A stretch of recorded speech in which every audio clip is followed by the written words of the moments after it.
पूर्णिमा भगवान विष्णु और माँ लक्ष्मी जी को समर्पित होती है। वैसे तो साल की सभी पूर्णिमा तिथि अपने आप में बहुत महत्वपूर्ण है, लेकिन चैत्र पूर्णिमा को ही हनुमान जन्मोत्सव भी मनाया जाता है।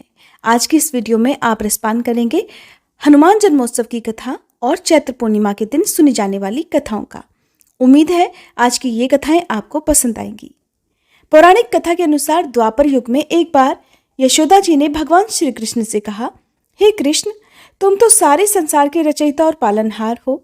आज कोई ऐसा उपाय मुझसे कहो जिसके करने से स्त्रियों को सौभाग्य की प्राप्ति हो और उनकी सभी मनोकामनाएं पूर्ण हो। तब भगवान श्री कृष्ण कहने लगे, हे माता, मैं आपको एक उपाय विस्तार से बताता हूँ। सौभाग्य की प्राप्ति के लिए स्त्रियों को 32 पूर्णमासियों का व्रत रखना चाहिए, जिनमें चैत्र पूर्णिमा सबसे प्रमुख है। श्री कृष्ण जी आगे कहने लगे कि इस धरती पर एक राजा चंद्रहास की अनेक प्रकार के रत्नों से परिपूर्ण कार्तिका नाम की नगरी थी। वहां पर धनेश्वर नाम का एक ब्राह्मण था। उसकी पत्नी अति सुशील और रूपवती थी। दोनों ही इस नगरी में बड़े प्रेम से रहते थे। घर में धन धान्य की कोई कमी नहीं थी। उन्हें केवल एक ही दुख था कि उनके कोई संतान नहीं थी। इस कारण वे अत्यंत दुखी रहा करते थे। एक समय एक तपस्वी उस नगरी में आया। वह तपस्वी उस ब्राह्मण के घर को छोड़कर अन्य सभी घरों से भिक्षा लेकर भोजन किया करता था। एक दिन हमेशा की तरह वह तपस्वी भिक्षा में मिले हुए अन्न को प्रेम पूर्वक खा रहा था कि धनेश्वर ने योगी का यह सब कार्य देख लिया। तब धनेश्वर योगी से हाथ जोड़कर बोला, महात्मन, आप सभी घरों से भिक्षा लेते हैं, परंतु मेरे घर से आप कभी भिक्षा नहीं लेते, इसका क्या कारण है? तब योगी ने कहा कि निसंतान के घर की भीख पतितों के अन्न के समान होती है, और जो पतितों अर्थात पापियों का अन्न खाता है वो खुद भी पापी हो जाता है। क्योंकि तुम निसंतान हो, इसलिए पतित हो जाने के भय से मैं तुम्हारे घर की भिक्षा नहीं लेता हूँ। धनेश्वर ये बात सुनकर मन में बहुत दुखी हुआ और हाथ जोड़कर योगी के पैरों में गिर पड़ा और कहने लगा, हे महाराज, अगर ऐसा है तो आप ही मुझे पुत्र प्राप्ति का कोई उपाय बताइए। आप तो सर्वज्ञ हैं, मुझ पर अवश्य ही कृपा करें। मैं पुत्र न होने के कारण अत्यंत दुखी हूँ। आप मेरे इस दुख को दूर करें, आप तो सामर्थ्यवान हैं। ये सुनकर योगी महाराज कहने लगे, हे ब्राह्मण, तो तुम चंडी की आराधना करो।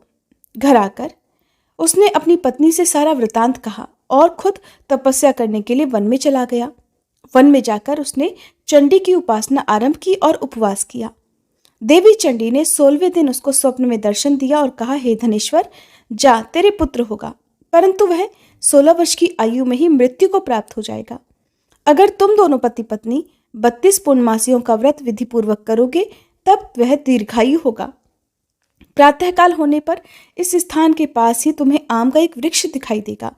उस पर चढ़कर एक फल तोड़कर शीघ्र ही तुम अपने घर चले जाना और अपनी पत्नी को खिलाना। ऋतु स्नान के बाद वह स्वच्छ होकर श्री शंकर जी का ध्यान करके उस फल को खा लेगी। तब भगवान शंकर की कृपा से उसे गर्भ ठहर जाएगा।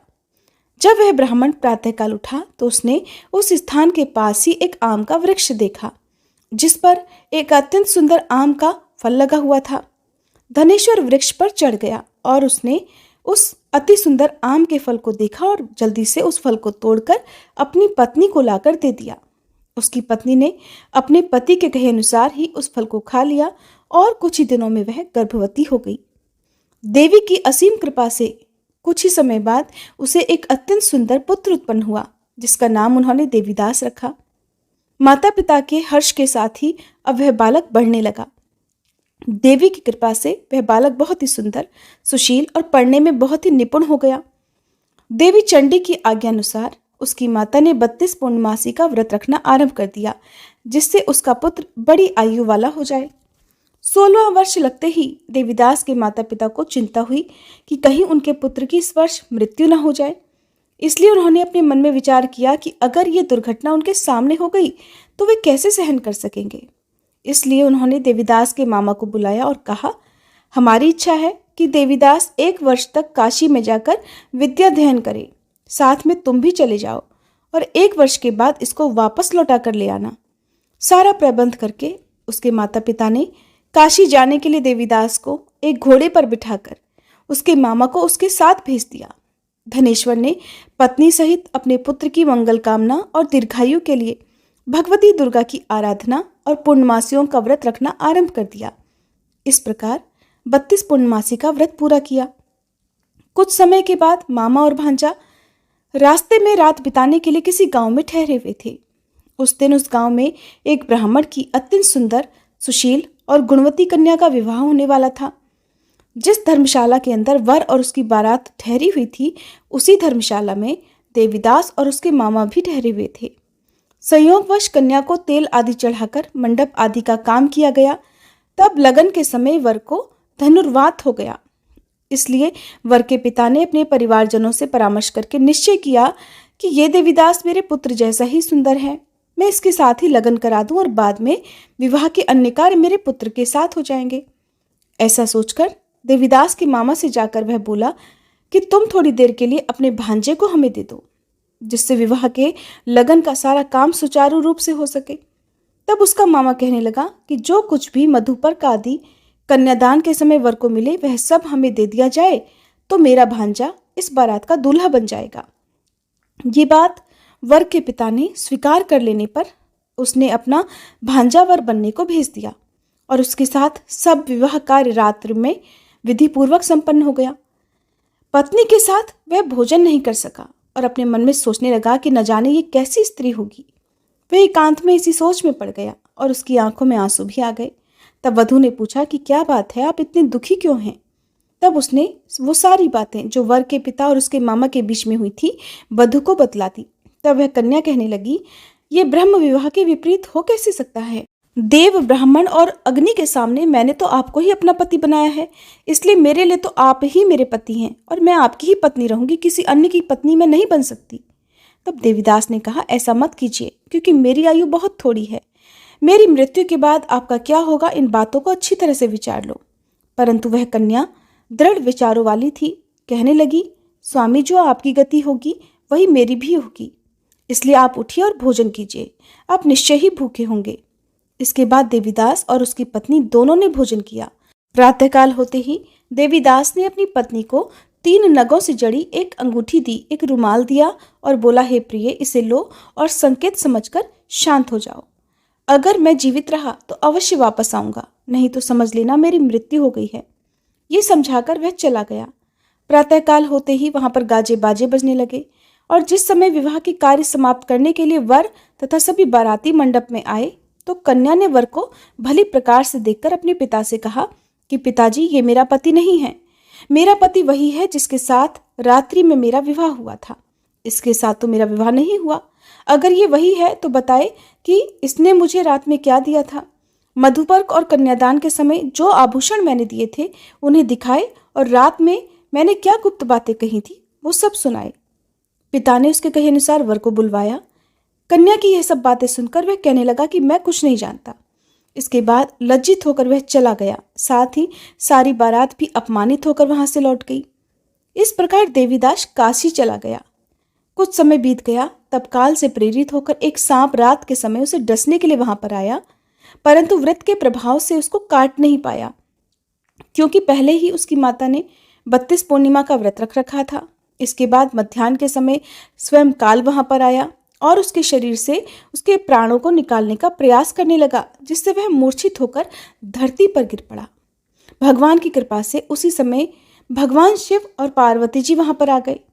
उसे मूर्छित दशा में देखकर पार्वती जी ने भगवान शंकर से प्रार्थना की, हे प्रभु, इस बालक की माता ने पहले 32 पूर्णिमा का व्रत किया था, जिसके प्रभाव से अल्पायु होने का दोष तो कट गया, इसका मृत्यु दोष कट गया, इसलिए अब आप इस बालक को दीर्घायु होने का आशीर्वाद दीजिए। भवानी के कहने पर भक्त वत्सल भगवान शिव ने उसे प्राणदान दे दिया। इस प्रकार पूर्णिमा व्रत के प्रभाव से काल को भी पीछे हटना पड़ा और देवीदास स्वस्थ होकर बैठ गया। उधर उसकी पत्नी रोज उसकी प्रतीक्षा किया करती थी। जब 16वां वर्ष बीत गया तब देवीदास भी अपने मामा के साथ काशी से चल दिया। इधर उसके ससुर उसको ढूंढने के लिए अपने घर से जाने ही वाले थे कि वह दोनों मामा भांजा वहीं पर आ गए। उन्हें आया देखकर उसका ससुर बड़ी प्रसन्नता के साथ उन्हें अपने घर में ले आया। फिर बाद में खूब धन के साथ अपनी पुत्री को उसके साथ विदा कर दिया। भगवान श्री कृष्ण इस प्रकार कहने लगे कि माता, इस प्रकार धनेश्वर 32 पूर्णिमाओं के व्रत के प्रभाव से पुत्रवान हो गया। जो भी स्त्रियां पूर्णिमा के इस व्रत को रखती हैं वे जन्म जन्मांतर में वैधव्य का दुख नहीं भोगती, सदैव सौभाग्यवती रहती हैं। ये मेरा वचन है, इसमें कोई संदेह नहीं। ये व्रत पुत्र पौत्रों को देने वाला, सभी मनोकामनाओं को पूर्ण करने वाला है। 32 पूर्णिमाओं के व्रत करने से व्रती की सब इच्छाएं भगवान शिव की कृपा से पूर्ण हो जाती हैं। ये थी चैत्र पूर्णिमा की कथा। अब सुनिए हनुमान जन्मोत्सव की कथा। पौराणिक कथाओं के अनुसार बजरंगबली हनुमान को भगवान शिव का 11वां रुद्र अवतार कहा जाता है और वे प्रभु श्री राम के अनन्य भक्त हैं। इस दिन हनुमान जी ने वानर जाति में जन्म लिया। हनुमान जी एक ऐसे देवता हैं जो त्रेता युग से लेकर आज तक सबसे शीघ्र प्रसन्न होने वाले और प्रकट देवता माने जाते हैं। मान्यता है कि जहाँ कहीं भी श्री राम कथा होती है वहाँ पर हनुमान जी किसी न किसी रूप में उपस्थित रहते हैं। हनुमान जन्मोत्सव पर हनुमान जी की कथा का श्रवण करने से बजरंगबली हनुमान की कृपा बरसती है। इनकी माता का नाम अंजना और पिता का नाम वानरराज केसरी है। इसी कारण इन्हें अंजनाएं और केसरी नंदन आदि नामों से पुकारा जाता है। हनुमान जी के जन्म को लेकर कई कथाएं प्रचलित हैं, लेकिन प्रमुख रूप से 2 कथाएं हैं जो हनुमान जी के जन्म से संबंधित हैं। माता अंजना ने अपने बचपन में एक बार एक बंदर को पैरों पर खड़े होकर ध्यान लगाते देखा तो उन्होंने उस बंदर को फल फेंककर मार दिया। वह बंदर तुरंत ही एक ऋषि में बदल गया और उसकी तपस्या भंग होने पर वह क्रोधित हो गया। उसने अंजना को श्राप दिया कि जिस दिन उसे किसी से प्रेम हो जाएगा उसी क्षण वह बंदरिया बन जाएगी। कुछ समय के बाद अंजना जंगलों में रहने लगी। वहां उनकी भेंट केसरी से हुई, जिनसे प्रेम होने पर वह बंदरिया बन गई और केसरी ने फिर अपने बारे में बताते हुए अंजना को बताया कि वह तो बंदरों का राजा है। केसरी की ओर से प्रस्ताव रखने पर अंजना मान गई और दोनों का विवाह हो गया। फिर अंजना ने घोर तपस्या की और इस तपस्या के प्रभाव से भगवान शिव से उनके ही समान एक पुत्र उन्होंने मांगा। वहीं दूसरी ओर अयोध्या के राजा दशरथ ने पुत्र प्राप्ति के लिए पुत्र कामेष्ठी यज्ञ आयोजित किया। अग्निदेव को प्रसन्न करने के बाद उन्होंने दैवीय गुणों वाले पुत्रों की कामना की। यज्ञ संपन्न होते ही यज्ञ कुंड से अग्निदेव स्वयं खीर का पात्र लेकर प्रकट हुए और तीनों रानियों को बांट दिया। उसी समय रानी कैकेयी के हाथों से एक चील ने खीर छीन ली और अपने मुख में भरकर उड़ गई। चील जब उड़ी तब देवी अंजनी के आश्रम से होकर गुजरी। उस समय अंजनी ऊपर देख रही थी। अंजनी के मुख में खीर का कुछ भाग गिर गया। अनायास ही वह उस खीर को निकल गई, जिस कारण से वह गर्भवती हुई और फिर उन्होंने चैत्र मास की पुण्यतिथि अर्थात पूर्णिमा को बजरंगबली को जन्म दिया। अजर अमर बजरंगबली भगवान श्री राम के अनन्य भक्त हुए और सदैव ब्रह्मचारी बने रहे। जब बजरंगबली का जन्म हुआ तब वे बचपन से ही बहुत तेजवान, कांतिमय, बुद्धिमान और बलशाली थे। जैसे ही वे बड़े हुए वैसे वैसे उनकी बाल्यकाल की शरारतें भी बढ़ने लगी। उनके बाल्यावस्था से जुड़ी एक कथा है जिसमें उनके महावीर बनने का वर्णन मिलता है। पौराणिक कथा के अनुसार एक दिन बालक हनुमान आंगन में खेल रहे थे। उसी समय उन्हें जोर से भूख लगी। तब उन्होंने उगते हुए सूर्य को फल समझ लिया। उन्होंने उस लाल रंग के चमकीले फल को खाने के लिए आकाश में छलांग लगा दी। वायु के वेग से वे आसमान में उड़ने लगे और देखते ही देखते सूर्य लोक पहुंच गए। जैसे ही वे सूर्य देव के पास पहुंचे उनको निगलने के लिए अपना मुंह खोल दिया। ये देखकर सूर्यदेव वहां से भागने लगे। अब सूर्यदेव आगे आगे और बाल हनुमान उनके पीछे पीछे।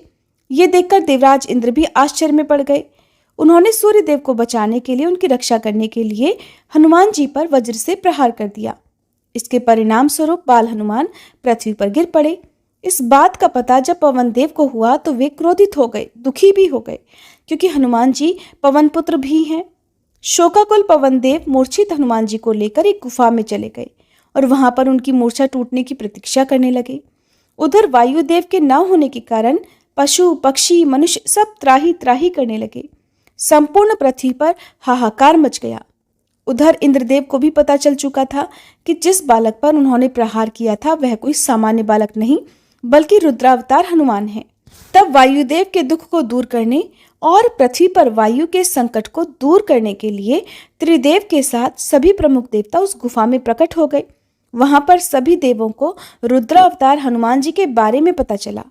ब्रह्मा, विष्णु, महेश समेत सभी देवताओं ने फिर हनुमान जी को अपनी दिव्य शक्तियों से सुसज्जित कर दिया।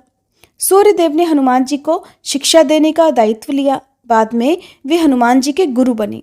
इस प्रकार सभी देवों की शक्तियां मिलने से पवन पुत्र महावीर हनुमान बन गए, जो अपने प्रभु भगवान श्री राम के संकट मोचन कहलाए। प्रेम से बोलिए बजरंग बली हनुमान की जय। ये थी चैत्र पूर्णिमा के दिन सुनी जाने वाली 2 पौराणिक कथाएं। अगर आपको ये कथाएं पसंद आई हो तो प्लीज़ वीडियो को लाइक करके हमारे चैनल को सब्सक्राइब नहीं किया है